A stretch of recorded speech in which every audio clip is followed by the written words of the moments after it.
বহরনগর মঠ এই প্রসঙ্গে আলোচনা, চতুর্থ পরিচ্ছেদের চতুর্থ অংশ। ঠাকুর শ্রীরামকৃষ্ণের বিদ্যার সংসার ও নরেন্দ্রের তত্ত্বাবধান। নরেন্দ্র মঠের ভাইদের তত্ত্বাবধান করিতেছেন, প্রসন্ন কয়েকদিন সাধন করিতেছিলেন। নরেন্দ্র তাহার কাছেও প্রায় প্রবেশনের কথা তুলিয়াছিলেন। নরেন্দ্র কলিকাতায় গিয়াছেন, দেখিয়া সেই অবসরে তিনি কোথায় নিরুদ্দেশ হইয়া চলিয়া গিয়াছেন। নরেন্দ্র আসিয়া সমস্ত শুনিলেন। রাজা কেন তাহাকে যাইতে দিয়াছেন, কিন্তু রাখাল ছিলেন না। তিনি মঠ হইতে দক্ষিণেশ্বরের বাগানে একটু বেড়াতে গিয়েছিলেন। রাখালকে সকলে রাজা বলিয়া ডাকিতেন, অর্থাৎ রাখাল রাজ শ্রীকৃষ্ণের আরেক নাম।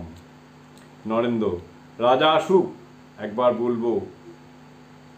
রাজা এলে তাকে একবার বলবো এবং বকবো, কেন তাই যেতে দিলে?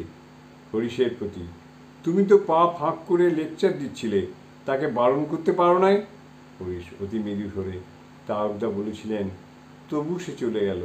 নরেন্দ্র মাস্টারের প্রতি, দেখুন আমার বিষম মুশকিল, এখানেও এক মায়ার সংসারে পড়েছি, আবার ছোঁড়াটা কোথায় গেল? রাখাল দক্ষিণেশ্বর কালীবাড়ি হইতে ফিরে আসিলেন।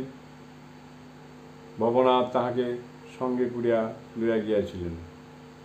রাখালকে নরেন্দ্র প্রসন্নের কথা বলিলেন। প্রসন্ন নরেন্দ্রকে একখানা পত্র লিখিয়াছেন, সেই পত্র পড়া হইতেছে। পত্রে এই মর্মে লিখিয়াছেন, আমি হাঁটিয়া বৃন্দাবনে চলিলাম, এখানে থাকা আমার পক্ষে বিপদ। এখানে ভাবের পরিবর্তন হচ্ছে। আগে বাপ মা ও বাড়ির সকলের স্বপ্ন দেখতাম, তারপর মায়ার মুক্তি দেখলাম।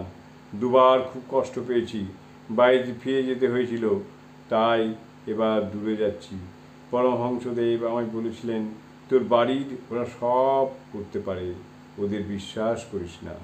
জয় ঠাকুর, জয় ঠাকুর।